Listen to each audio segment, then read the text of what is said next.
Hello friends, कैसे हैं आप सब। आशा करती हूँ आप सब बहुत अच्छे होंगे। और आज आपसे थोड़ा सा रूबरू होने का मन किया, तो सोचा कि थोड़ा सा वीडियो बना लूँ। तो मैं आपको किस्सा बताती हूँ कि हुआ क्या। कल मेरी बेटी के स्कूल से मैसेज आया था कि आपका स्कूल समर वेकेशन ओवर हो जाएगा, स्कूल शुरू हो रहा है जल्द ही। तो उसकी जो क्लास टीचर है उन्होंने मैसेज किया था। तो मैं जब घर में बेटी को ये सुनाने लगी कि बेटा तुम्हारा स्कूल बहुत जल्दी खुलने वाला है और टीचर का मैसेज आया था, तो वो सुन के एकदम से बहुत खुश हो गई। बोली कि मम्मी अच्छा हुआ कि स्कूल शुरू हो गया, तो मुझे घर में बहुत बोरिंग फील होता था। तो मैं खेलूँ तो कितना खेलूँ और पढ़ूँ तो कितना पढ़ूँ, मेरा टाइम स्पेंड ही नहीं हो रहा था अच्छे से। स्कूल में अच्छा लगता है दोस्तों से बातें करना, इकट्ठे क्लास अटेंड करना, इकट्ठे खेलने जाना, इकट्ठे टिफ़िन खाना। तो मैं बहुत मिस करती थी वो सब। और इस समर वेकेशन में कहीं जाना नहीं हुआ तो मुझे घर में भी अच्छा नहीं लग रहा था। तो नज़दीक कहीं पे जाओ घूमने के लिए तो जल्दी वापस आ जाते थे। तो ये उसका रिएक्शन सुन के मुझे मेरे बचपन की यादें ताज़ा हो गई। तो उसके बारे में आप लोगों से कुछ साझा करना चाहती हूँ। और ये मेरा मानना है कि आप लोगों के भी बहुत सारे होंगे यादें जिनके ऊपर हमने गौर करना छोड़ दिया है और उनको दोबारा जीना छोड़ दिया है। मेरे बचपन में क्या होता था, जब भी समर वेकेशन होता था तो पहले से प्लानिंग हो रखा था कहाँ जाना है। मौसी के घर जाना है या फिर नानी के यहाँ पे जाना है या फिर किसी का शादी है वहाँ पे जाना है। तो समर वेकेशन में फिक्स था हमको कहीं पे घूमने जाना है। तो जब भी हम जाते थे पैकिंग वगैरह करते थे, बहुत खुशी होता था, एक्साइटमेंट होता था। और बस में जाना या फिर ट्रेन में जाना, वो सफ़र पूरा याद रहता था। रास्ते में क्या क्या पड़ रहा है, क्या क्या हम लोग खाना खा रहे हैं और कैसे हम लोग जा रहे हैं।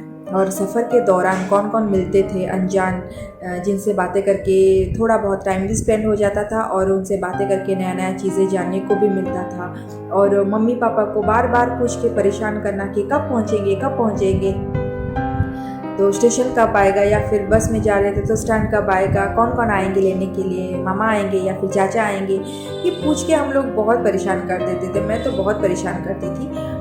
फिर उसके बाद जब हम घर जाते थे वहाँ पे नानी के यहाँ पे, आस पड़ोस के जितने भी बचपन के दोस्त हैं सब लोग समर वेकेशन के टाइम पे आते रहते थे। तो सब लोग इकट्ठा होके खेलना, फिर मौज मस्ती करना, फिर हम फीस्ट भी करते थे, खाना बनाते थे दोपहर में। या फिर आम का बगीचा रहा तो वहाँ पे जाते थे आम खाने के लिए। तो बहुत सारी छोटी छोटी यादें हैं। और समर वेकेशन के टाइम में हमारे यहाँ पे एक आइसक्रीम आता था, दूध और नारियल का, जिसको हम बोलते थे आइसक्रीम। वो आइसक्रीम हम लोग खाते थे, जामुन खाते थे दोपहर को नमक और मिर्ची डाल के। तो वो सब यादें मेरी ताज़ा हो गई, जो मेरी बेटी को जीने के लिए मौका नहीं मिल रहा है। क्योंकि समर वेकेशन के टाइम में आजकल इतना गर्मी है और हम लोग भी काम में बिज़ी रह जाते हैं, तो उसको कहीं पे बाहर नहीं ले जा पाते हैं। और अगर जाते हैं तो इतना टाइम तो स्पेंड नहीं कर पाते हैं जितना टाइम हम लोग बचपन में किया करते थे।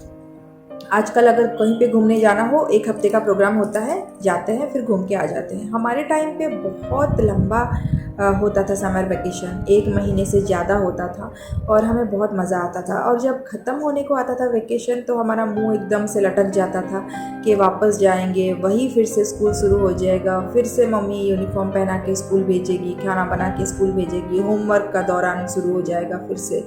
तो वो सब सोच के हम मन थोड़ा उदास हो जाता था कि इतना जल्दी समर वेकेशन ख़त्म क्यों हो गया।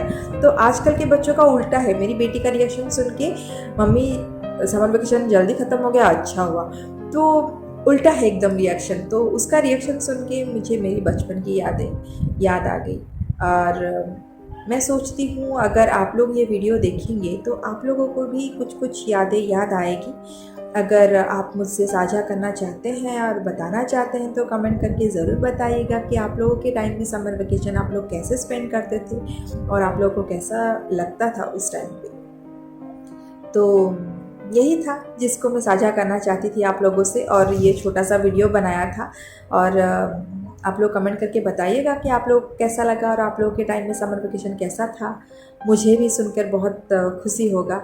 और कोशिश करूँगी जल्द ही एक नया ब्लॉग बनाऊँ या फिर लाइव आऊँ आप लोगों से बात करने के लिए। तो रखती हूँ, आप अच्छे से रहिए, अपना और अपने परिवारजनों का ख्याल रखिए, और बच्चों के स्कूल टाइम में उनके साथ भी थोड़ा सा एंजॉय कीजिए अपना बचपन को याद करने का, कि आप लोग कैसे थे बचपन में। तो अगर आप बच्चों के साथ ज़्यादा टाइम स्पेंड कर रहे हैं तो बहुत अच्छी बात है, क्योंकि उनके मेंटल हेल्थ के लिए, और आजकल के मेंटल हेल्थ जो चल रहा है यंग जनरेशन का, उनके साथ ज़्यादा टाइम स्पेंड करना अच्छा रहता है। तो रखती हूँ, फिर मिलती हूँ एक दूसरे ब्लॉग में। तब तक अच्छे रहिए, खुद का और अपने परिजनों का ख्याल रखिए। नमस्ते।